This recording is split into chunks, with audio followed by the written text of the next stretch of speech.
A Turquia de hoje é uma fascinante mistura de grandes e agitadas cidades e áreas agrícolas férteis e ricas, onde as uvas crescem sob o céu azul. Seu povo é trabalhador e receptivo aos estrangeiros. Os turistas vêm aqui para conhecerem cidades da história bíblica ou para percorrerem locais que um dia dominaram a paisagem da antiga Anatólia.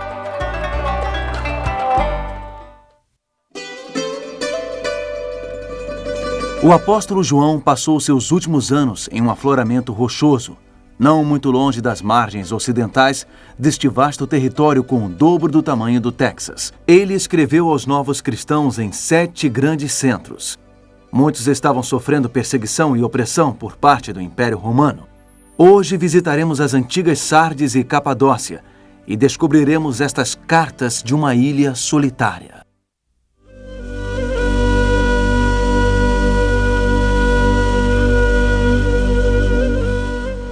Esta é a Capadócia, famosa por suas formações geológicas sem igual. Esta paisagem de conto de fadas na Turquia Central inspirou mitos e lendas durante séculos. É um lugar povoado pelas memórias da história, desde Alexandre o Grande aos sultões otomanos. É um lugar onde podemos imaginar dragões soprando fogo e viagens em tapetes mágicos. Estamos seguindo a trilha de uma carta enviada de uma ilha solitária no Mar Egeu às 7 igrejas. Alguns de seus habitantes podem ter fugido para cá tentando escapar da perseguição religiosa. Os fatos que ocorreram aqui são ainda mais impressionantes que as lendas. Quem poderia imaginar que séculos atrás havia uma cidade subterrânea completa aqui, que esculpiu várias histórias em suas rochas? Uma cidade de 20 mil habitantes. Hoje você vai descobrir esta história surpreendente.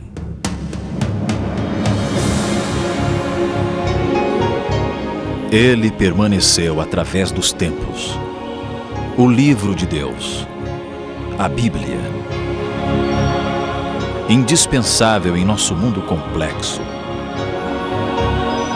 Está escrito, transmitindo esperança ao redor do mundo. Apresentado por Mark Finley. Hoje, uma mensagem aos mortos.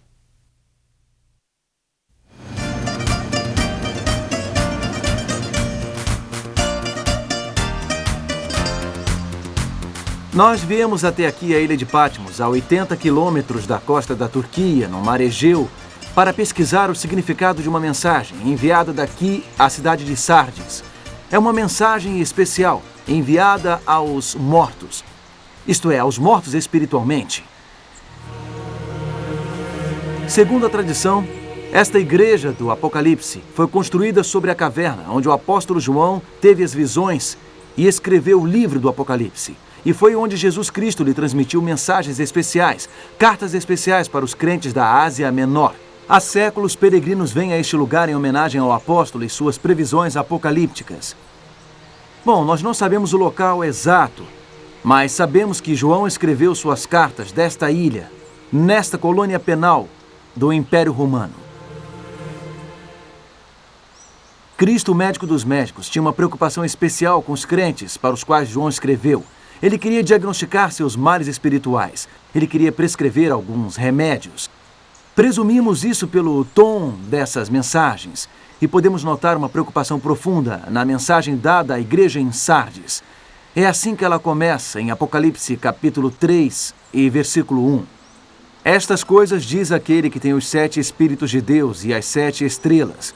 Conheço as tuas obras, que tens o nome de que vives e estás morto. Isso é que é diagnóstico implacável. O que há de errado com este paciente? O paciente está morto. É o que este médico da alma diz. Seu nome, o de uma igreja cristã, pode indicar que você esteja vivo. Você deveria estar vivo, mas na realidade, você está morto. Bom, é neste ponto que grande parte dos médicos param de tratar o paciente. Eles suspendem a medicação.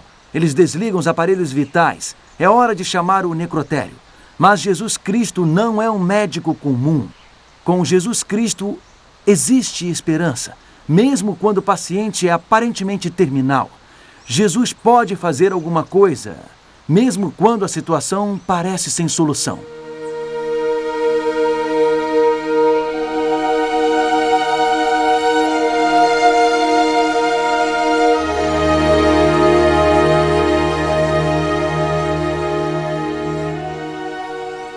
Hoje o ar está fresco e puro neste exuberante vale. Acabou de chover.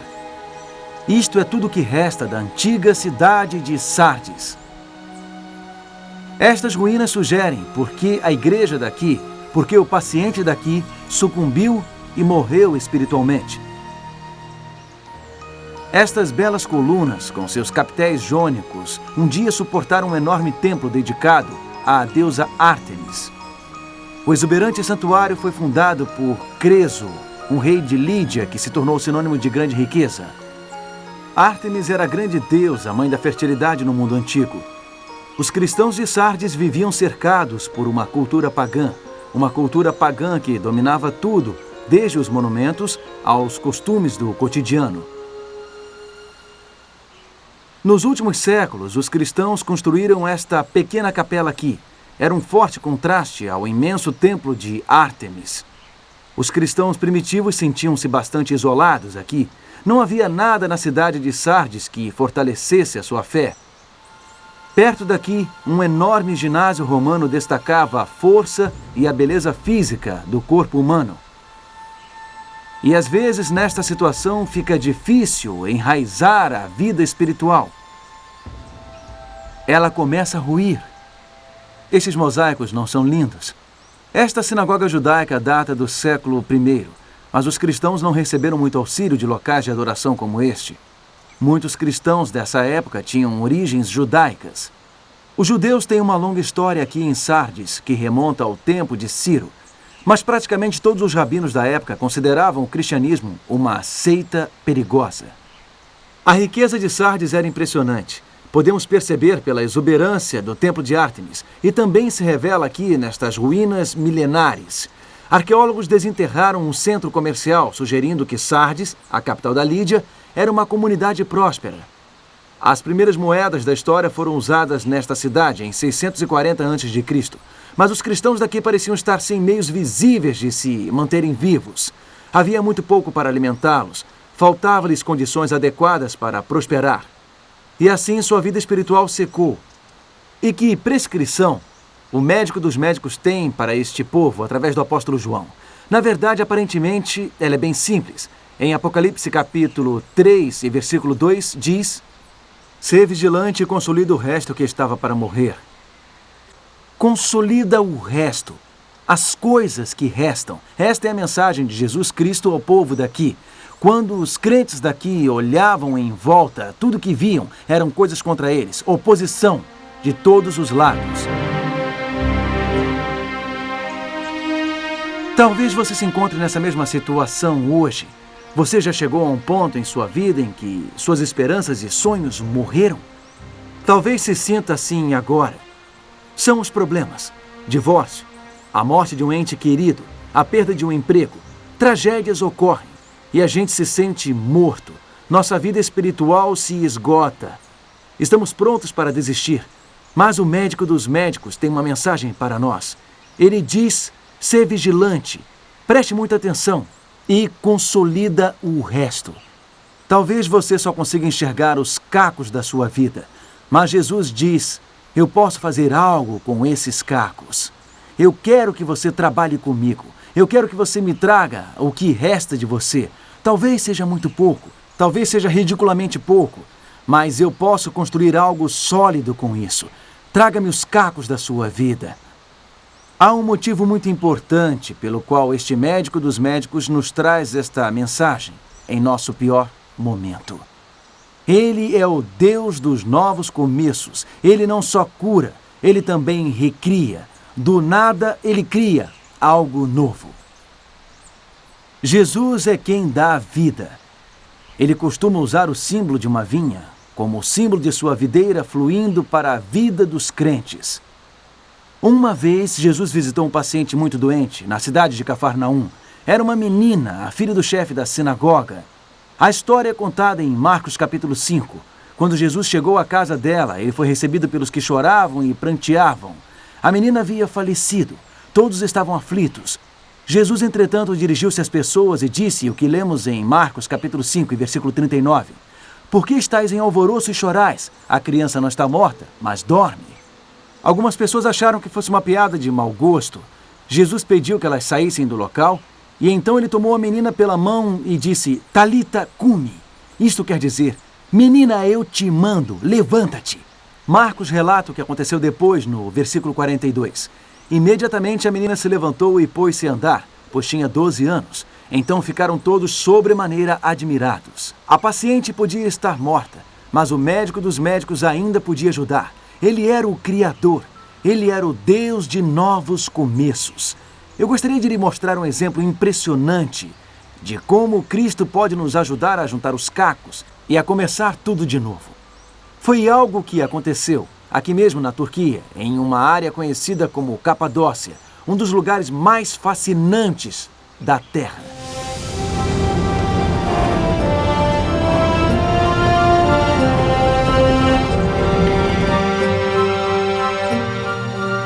Esta incrível paisagem tem servido de abrigo natural ao longo dos séculos. As pessoas esculpiram casas e cidades subterrâneas nesta macia rocha vulcânica. Em vários momentos da história cristã, crentes foram conduzidos ao deserto por autoridades hostis. Aconteceu com os cristãos primitivos aqui da Ásia Menor durante os períodos de perseguição romana. E aconteceu mais tarde, quando os árabes armaram ataques surpresa nesta área com o intuito de roubar. E aconteceu mais uma vez quando as forças turcas do Império Otomano avançaram sobre este território. Muitos vieram para a Capadócia. As estranhas formações de terra aqui foram criadas a partir de enormes quantidades de lava e cinza depositadas aqui por 3 vulcões. Ao longo dos anos, o vento, o gelo e a água erodiram o material, formando estas rochas pontudas. Os cristãos acharam que estas formações geológicas ofereciam excelentes esconderijos. Estavam em busca de camuflagem em um lugar onde pudessem se defender de forças superiores. Então esculpiram habitações nos picos rochosos. Eles isolaram-se nesta paisagem proibida.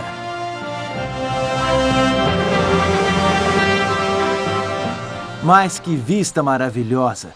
Mas uma caverna talvez não seja a casa dos seus sonhos.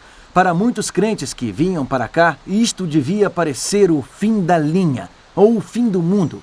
Com certeza eles achavam que sua vida acabava aqui. Restava-lhes apenas alguns cacos de sua vida, pois trouxeram muito poucos para cá enquanto fugiam da perseguição. Em outras palavras, poderíamos pensar que este pequeno grupo de cristãos estava como morto. Bom, pense novamente. Os cristãos também conseguiram construir igrejas aqui em Capadócia. E veja só o que eles fizeram dentro delas.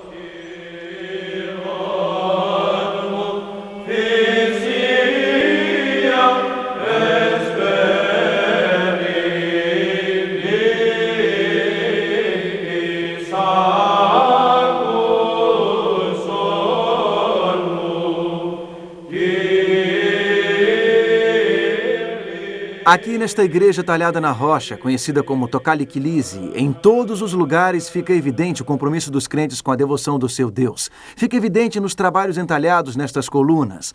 Fica evidente no trabalho sobre estes magníficos arcos. E fica particularmente evidente nos afrescos no teto arqueado, aqui na capela principal. São 29 cenas diferentes sobre a vida de Cristo.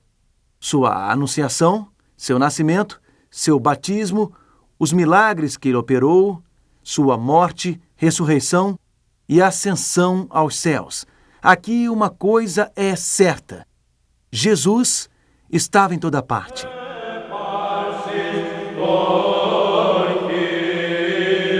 Eu estou em uma pequena capela chamada El Malik Kilise. Ela é talhada em pedra e era o local de adoração dos cristãos primitivos.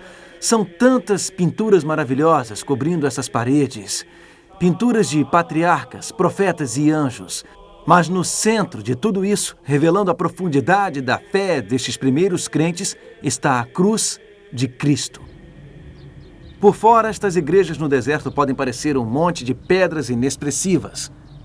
Mas por dentro há uma explosão de fé viva, dando-lhes forma e cores. Por dentro elas são cheias de intensa devoção.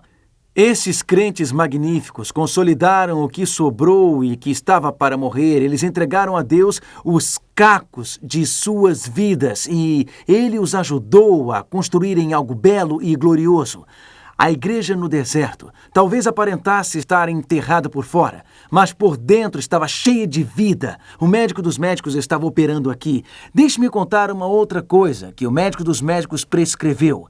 É uma outra coisa na qual os crentes em Capadócia servem como exemplo. Veja em Apocalipse, capítulo 3 e versículo 3. Lembra-te, pois, do que tens recebido e ouvido. Guarda-o e arrepende-te. O médico dos médicos pede aos que enfrentam a morte espiritual para lembrarem-se. Lembrarem-se das coisas maravilhosas que eles aprenderam sobre Deus. Lembrarem-se do tesouro que foi entregue em suas mãos. Sabia que foi exatamente isso que os crentes que fugiram da perseguição fizeram aqui em Capadócia? Eles lembraram. Muitos haviam aprendido o Evangelho com ministros do Império Romano do Oriente, com a capital em Constantinopla. Podemos ver um estilo bizantino claro em suas pinturas. Pode parecer um pouco diferente para alguns de nós acostumados à tradição cristã ocidental. Mas seja qual for o estilo de expressão, esses crentes lembraram-se do Evangelho. Eles se lembraram dessas maravilhosas histórias sobre Jesus.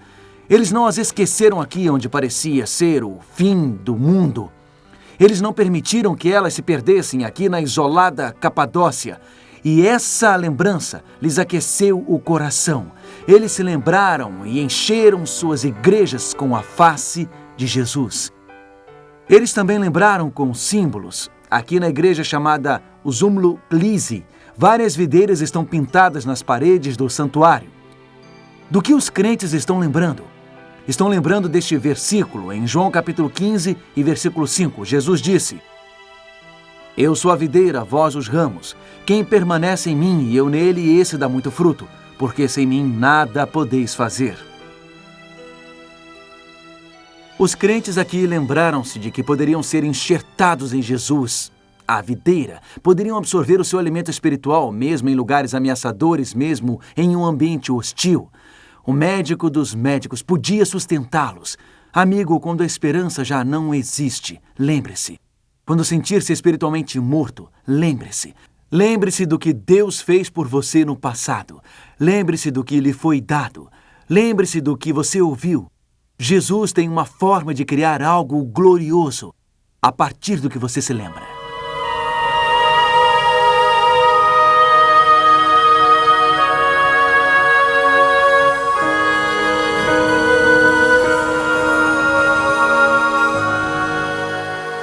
Vamos ver mais uma mensagem que o médico dos médicos deu ao povo em Sardes, o lugar dos mortos. Podemos encontrar em Apocalipse capítulo 3, versículo 4 e 5. Tens, contudo, em Sardes umas poucas pessoas que não contaminaram as suas vestiduras e andarão de branco junto comigo, pois são dignas. O vencedor será assim vestido de vestiduras brancas. Confessarei o seu nome diante de meu Pai e diante dos seus anjos. Que palavra de encorajamento! Mesmo em um grupo que parecia morto, Jesus indica pessoas que viviam dignamente. Não contaminaram as suas vestiduras. Foi uma maneira de dizer que eles não desistiram, não abriram mão da sua fé. Jesus tomou como referência aquelas pessoas boas, aquelas pessoas que se mantiveram fiéis à palavra de Deus. E então ele prometeu maravilhas a todos que o seguiram. Jesus queria confessar diante de seu Pai Celestial o nome deles, dizer coisas boas sobre eles. Queria ouvir um vasto grupo de vencedores, fiéis à palavra de Deus. Depois, no livro de Apocalipse, lemos sobre a grande multidão vestida de branco. Este é o plano do médico dos médicos, que pede que entreguemos a ele os cacos de nossa vida. Este grande médico promete criar uma maravilhosa comunidade, uma comunidade bíblica a partir dos que se mantiveram firmes. É isso que ele faz. Ele é o Deus do recomeço. Deus também criou um recomeço muito significativo em um momento crucial da história. A igreja de Sardes também representa um período da história da igreja, no período da Reforma. Durante séculos e séculos em que a verdade de Deus foi reprimida, fiéis homens e mulheres de Deus ofereceram-se para defender a sua causa. A verdade que há muito se perdera de vista ao longo do tempo voltaria a brilhar. A verdade de Deus não seria esmagada para sempre. Deus levantou os reformistas. Os valdenses copiaram as escrituras à mão. De seus esconderijos nas montanhas no norte da Itália e sul da França, eles enviaram moças e rapazes por toda a Europa para transmitir a palavra de Deus. Na Tchecoslováquia, John Huss, junto com seu amigo Jerônimo, fizeram da obediência a Deus um lema. O reformista alemão Martinho Lutero retomou a verdade da salvação pela fé. John e Charlie Wesley iniciaram um despertar espiritual e poderoso na Inglaterra, enfatizando a santidade e o crescimento na graça. Durante esse período da história da igreja, que podemos chamar de período de Sardes, durante a Reforma, nos anos de 1500 e 1600, as verdades bíblicas que estavam perdidas de vista foram retomadas. Verdades bíblicas como o batismo por imersão, a segunda vinda de Cristo e a obediência à lei de Deus foram abraçadas pelos cristãos de todas as partes leais à Bíblia. Deus criou um novo começo para a sua verdade. Ele criou um novo começo para o povo que enfrentava perseguição.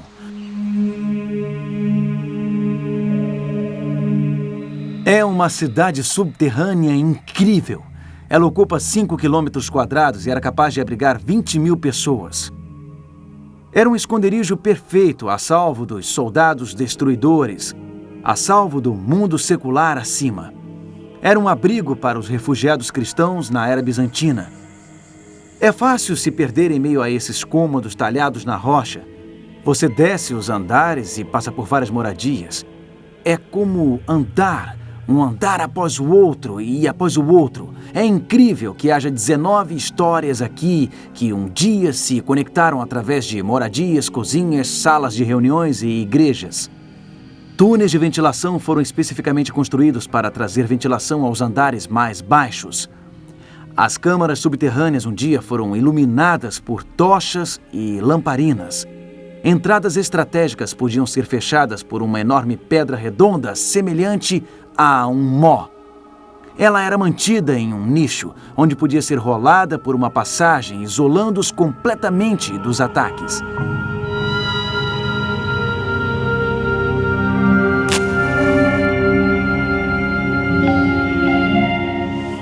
Nesta área da Capadócia encontramos algumas dessas cidades subterrâneas. E sabe o que vemos em muitas delas? Várias capelas cristãs. E também vemos vários locais de adoração. Os poucos que sofreram perseguição transformaram-se em muitos. Os primeiros a lembrarem fizeram uma enorme comunidade se lembrar. Os primeiros a juntar os cacos inspiraram muitos